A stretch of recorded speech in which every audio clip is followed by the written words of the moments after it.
The views and opinions expressed do not necessarily reflect those of Access Fort Wayne, the Allen County Public Library, or any other supporting groups. If you'd like to produce a show, call us at 260-421-1250.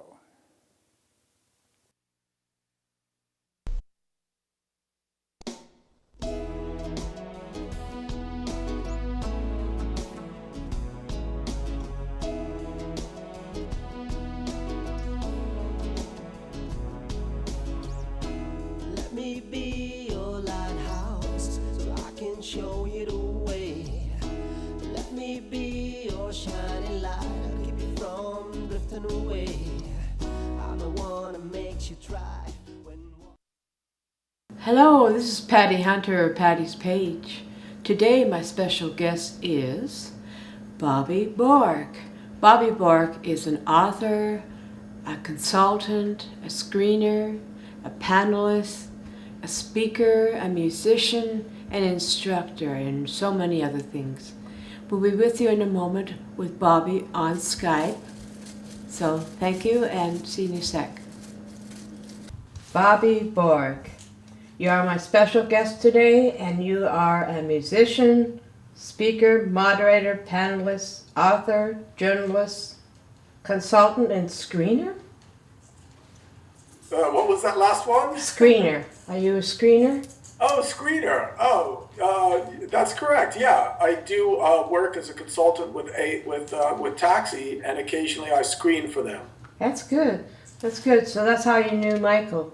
Yes. So where were you born and raised when you were quite young?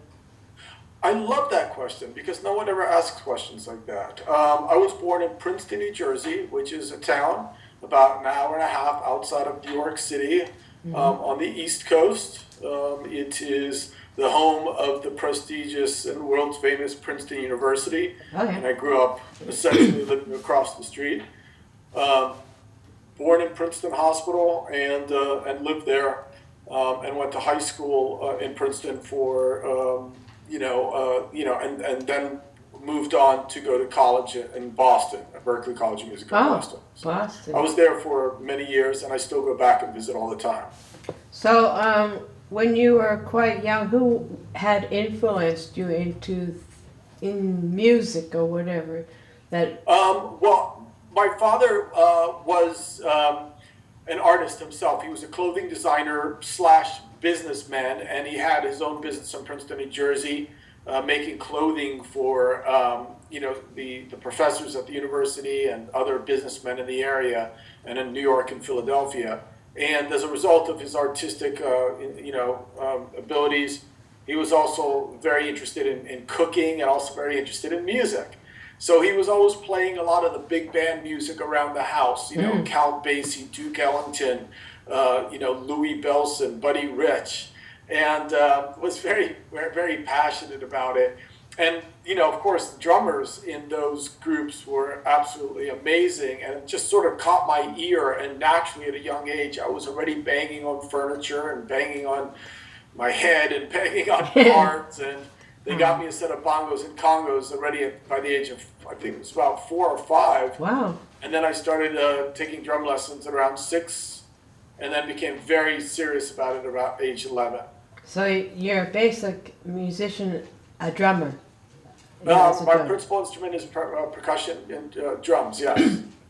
Do you play any other instruments or? Well, when I went to Berklee, you have to work a little bit on your singing a little bit, and a little bit of piano as well. But I wouldn't call myself a vocalist or a pianist. I did it because I needed to do it, to get through school and to have certain skills as a professional musician. But I really emphasized on being a professional drummer, trying to be a top level drummer, not just a guy that plays drums. So what bands have you been playing in then? Well, I really have. I have a long history as a professional drummer. In many groups. To keep it simple, when I was in Boston, I was working as a professional studio musician, doing a lot of pickup gigs, playing weddings, playing with R&B bands, house bands, playing on the cruise ships around the harbor. I had my own drum teaching business and did pickup work, that kind of stuff. And then when I moved to New York City, I joined a group called Beggars and Thieves that was signed to Atlantic Records. And, we were managed by Q Prime Management, which handles Metallica and the Chili Peppers. And we had, a very, very big label behind us. And then I joined the group Warrant. And that was a multi-platinum rock group, which sold, many records. And I'm not the original guy in the group. I came in as the second drummer, third. And played with them for several years and made two records with them, and did a lot of tours around the country and outside of the country as well. You been to Canada? Yeah, absolutely. That's where I'm from, Toronto. Canada. What's that? I'm from Toronto. Excuse me, my throat. I'm from Toronto, Ontario. Oh, wonderful. Yep, we went through Canada all the way west to east. Oh, my goodness. So you like Canada? I love it. It was beautiful countryside, yeah. Still is. Huge country. Yeah. So, who was your mentor throughout going through college and helping you out with your learning and? Special teacher or? People talk about mentors and the importance of getting a mentor. Wrong word? My mentors always was, the people that inspired me, my father, was very supportive of me with my professional, career as a musician, and was always supporting me, and then I had teachers, that I paid really good money, so I don't know if you want to call those mentors. They're definitely people that I looked up to and people that, gave advice, but we were also willing to pay them. So, yes. So I had people, a gentleman by the name of Leonard, very successful, very skilled drummer. Yeah. He was my private instructor. Another gentleman by the name of Tony DiNicola. He was also my private instructor, and he played with some very big bands. And throughout the years at Berklee, I also had, teachers, the Gary Shafee that I paid. But again, I think people have this idea about a mentor. It's like this magical person that's going to, work for free and give all their knowledge to you and all their time to you. And it's a wonderful thing to sort of think about. There's going to be this person that's going to come down and spend a lot of time and helping you. But I guess what I'm trying to say is be prepared to actually invest in yourself. And work.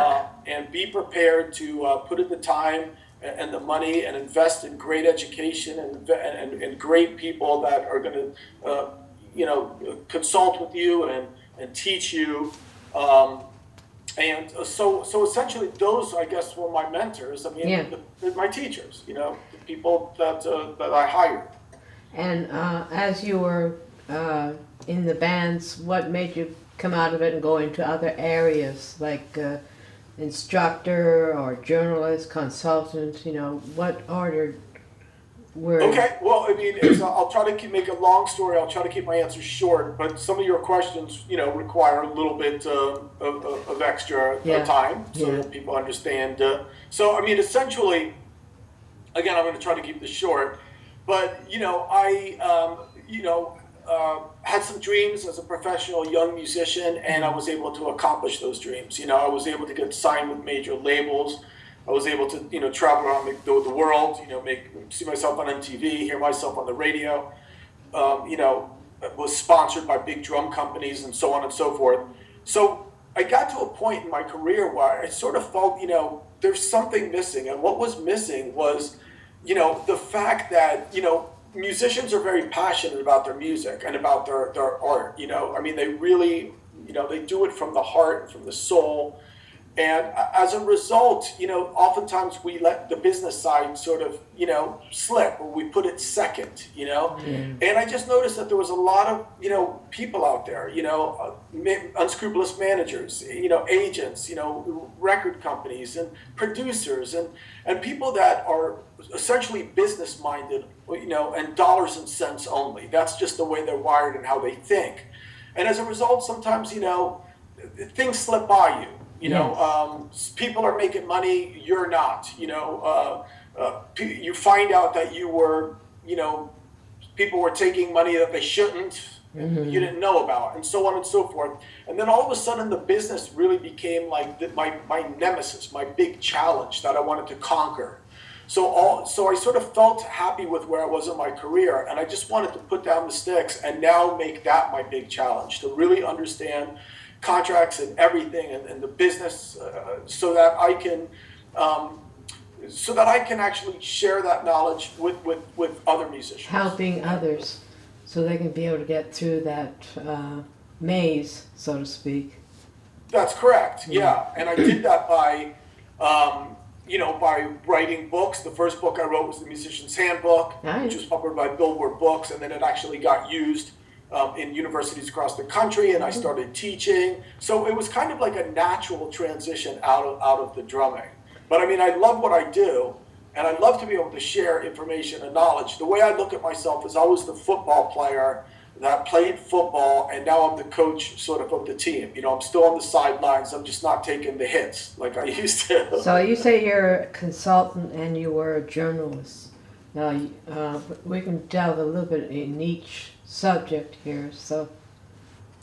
Right. I mean, it all kind of fits together, right? I mean, so from being a musician, then I wrote about being, a musician in the business of music. And then, of course, I started writing lots of articles for newspapers and magazines. That's the journalist side. And then, of course, people want to know further about the information that you have. So I'm hired on a one-on-one basis, and I consult with people via Skype and really, and hired, to speak with them at various companies around Los Angeles. And sometimes I'm even hired to go to Moscow or Japan to speak at their businesses or with schools.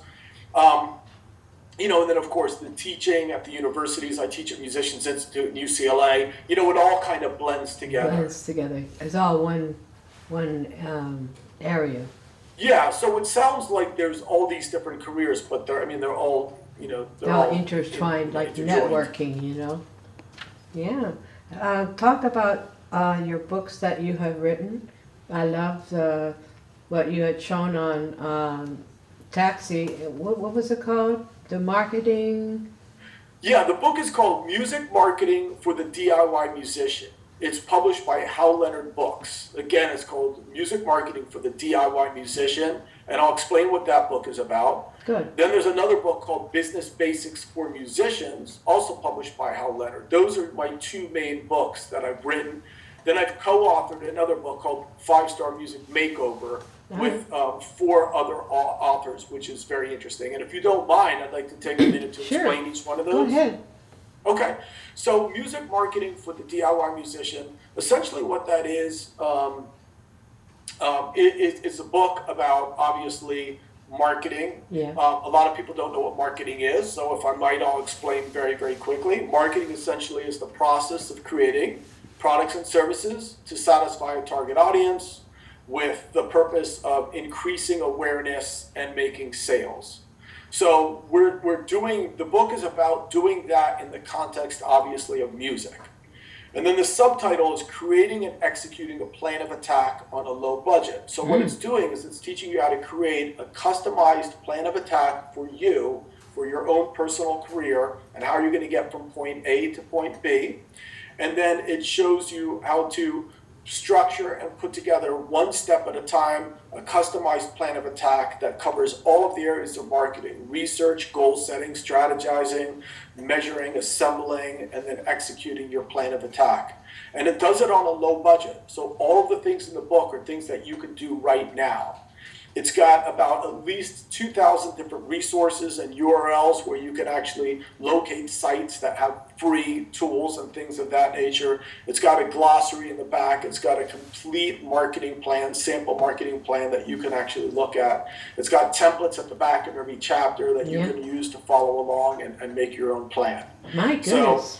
So it's a lovely book, if I might say so myself. How long did it take for you to? Well. How long did it take for you to put together? I mean, several years or a month? 5 years. 5 years. About, I mean, it took That's a lot of research. time and a lot of studying. I hold certificates at UCLA in marketing and project management, and I, incorporated those skills and lessons into the book. And then, of course, I did a lot of research. I tested the book over with over 1,000 students to make sure I got it right. And so, I mean, then I had content editors. I mean, it was quite a job. That's book number one. Book number two, Business Basics for Musicians, is more of a broader subject. That covers business in general. And in the music business, we have, pro teams, your relationships with agents and managers and producers and business managers. Right. It deals with the actual money that's involved, whether or not it be record deals, publishing deals, merchandising deals, live performance deals. Then it deals with the relationships that you have in the business, whether or not you're a solo artist and your relationships with employers, or whether or not you are actually just an employee and you're taking sideman work, or whether or not you're in a band and you're working as a partnership. So, and then of course it talks about pursuing a career in the music, and it has a lot of things about motivation and about getting from point A to point B and really focusing on what you want. And it's a little spiritual kind of motivation chapter as well in there, which is very, very nice. And that book is called Business Basics for Musicians. And then the third book, Five-Star Music Makeover, if I might, is a book that I wrote with 4 other authors in the Los Angeles area. And one of the authors focuses primarily on songwriting. Another one focuses on actually singing and using the voice properly. Another one on recording skills and recording properly. One on licensing and music publishing. And then myself, I do promotion. So it's called the Five-Star Music Makeover. And it's a lovely book. And all those are published by Leonard Books, which is a wonderful publisher that put together a beautiful product. And I'm very, very pleased.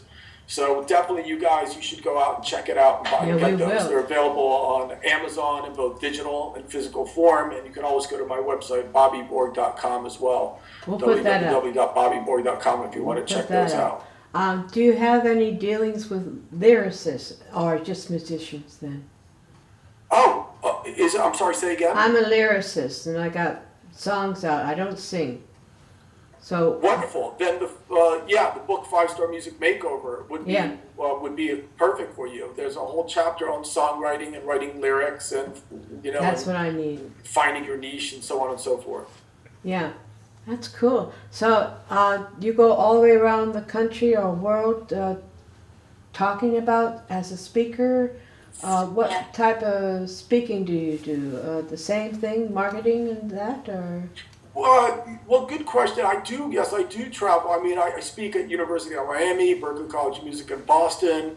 I've done several times. I was invited out to the School of Management in Moscow.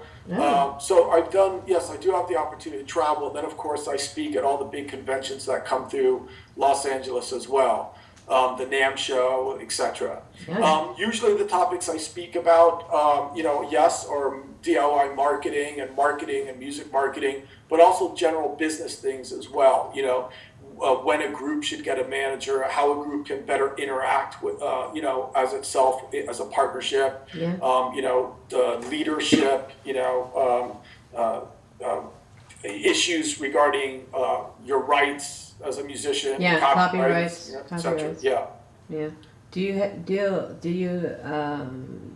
deal with any non-profit organizations or? I do volunteer work as well. I was the vice president of special events for the American Marketing Association in Los Angeles, And you know, the American Marketing Association is a nationwide organization that of marketers and business professionals, and we put together educational events for the business people in Los Angeles. And you know, on occasion, you know, we reached out to the community and did things like, you know, volunteered to serve food on Thanksgiving to the homeless and things of that nature. See, we're trying to, I'm with TRAC, Three Rivers Art Center for Kids. We're helping to raise awareness of child abuse here, and we're trying to help the homeless who are not being treated properly here in Fort Wayne. Well, that's you know, very noble of you. So I deal with artists, singers, dancers, poets, music, you know, all people in the arts. So wonderful. So yeah, it's great meeting with you. Is it what would you like to say to my audience to want to work, to encourage them to get where they're going, especially in. Well, if you would like, I could give you maybe a couple steps from the book, Music Marketing for the DIY Musician, just to give them kind of an idea of some of the material in the book. Okay. Okay, well, I'll give you a real quick synopsis, very, very brief. I call it the 10 steps of the marketing process, and I see that we have about 10 minutes left, so that will fill up a little bit of time, I'm sure. But I'll try to make this quick. All right, so when we talk about marketing, ladies and gentlemen, we usually think of what you do after your product is finished. And then you think about, okay, now I have to market it. But marketing begins before even, marketing begins with an idea. It begins far prior to actually building an idea or writing a song or creating a band. It comes with the idea. Now, artists usually just sit in a room and they create and they make stuff, and then afterwards they figure out what they want to do with it. Now, that's fine too. That's an artist. But if you want to be an artist and also a business person, in other words, one day you would like your art to make money, or maybe one day you'd like your art to be shared with a lot of different people, and for you to be able to maybe quit your job or bring in more retirement income or whatever the case is, then you have to think about it maybe from a little bit more of a business perspective. And that would be number one, to really have a strong vision. If you're here right now, where is it that you would like to go? What is the whole point of this, you know? So to try to define that very, very clearly. Are you trying to get signed with a major label and you want to tour around the country and make records? Do you want to write songs for other people? Do you want to write lyrics for other people? And so on and so forth. So have a clear idea of where you want to go, because when you know where you want to go, it's easier to map out the directions to get there. That's number one. Yeah. Number two, create what's called a SWOT analysis. This is a business tool. It stands for strengths, weaknesses, opportunities, and threats. And essentially what you're doing now is you're looking out into the external environment and you're asking, does anyone really care about your vision?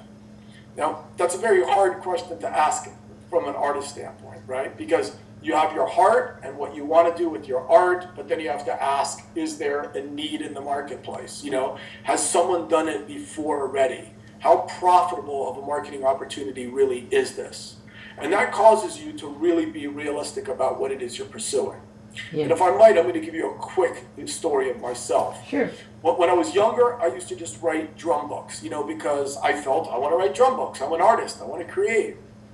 And I spent a lot of years doing that. But when I finally went to sell it, because keep in mind, as an artist, we want to share. And there's nothing worse than just having art you create that sits on your shelf.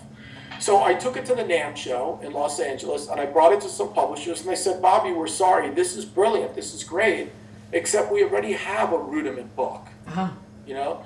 And then it made me realize that it's not so much about what you want to do, it's also what you want to do in addition to whether or not it is going to reach the audiences you'd like it to reach, and also be able to bring in income so that you can make more and more art, right? Right. So the next time I decided to write a book, this time I researched the marketplace. I found holes in the marketplace where other people weren't doing something, and then I made sure that it was relevant to musicians and musicians really wanted to know about that stuff, and then I wrote the book, and immediately I had 5 contracts on my desk. Oh my goodness. So the idea is don't just chase stuff and then hope it works out, because hope isn't always a business strategy. Okay? So number 3, then you have to analyze your customers, because the more you know about the people that you're trying to serve, the better you can push their buttons and communicate with them. And then 4, you need to look at your competition, because there's other people that are doing what you're doing and even doing something a little bit different, but they could still take attention away from you. So you need to find something competitive, something that is a competitive advantage over everybody else, some level of uniqueness that makes you stand apart, right? Yeah. Then the next thing is testing and feedback. You should definitely get feedback from your target audience. In other words, let people hear your stuff. Don't be afraid of what they're going to say. Find out whether or not it's good, how people are responding to it, and make it better and better and better before you actually just start manufacturing thousands of CDs, let's just say, for example, and getting it out there. You know, get some feedback first, you know, tighten it up a little bit, and then create your product. Yes. Okay? Then goals, what are you going to accomplish in the first year? And then we need to create strategies to achieve those goals. And that has everything to do with distribution and pricing and promotion and so on and so forth. Okay? Then you want to put all of this to a physical plan of attack that you can actually give to investors and managers and other band members so that they can have a clear idea about what you're doing. Right? And then, of course, you want to be able to execute your plan. So this is the final step. Execute it, because a plan sitting on your counter and collecting dust does no good for anybody. So you So those are the 10 steps in the marketing process that I covered in music marketing for the DIY musician. So definitely, you guys would love you to go out and get it. And if you go to my website, by the way, I'd be more than happy to sign a copy for you. And again, that's bobbyborg.com. Thank you, sir. And this is the end of my show. Thank you. Well, it's been a pleasure. Thank you. I know. Please send me a link when it's finished? When it posts, and I'll help you promote it. So everybody out there, thank you very much for being here, and it's been a pleasure. Bye. Good day. Thank you. Have a good day. You too. Godspeed, my love, until we meet again. You're always in my heart and every dream. Don't let this time apart give in to all our fears. God will keep us close from up above. So until we meet again, Godspeed, my love.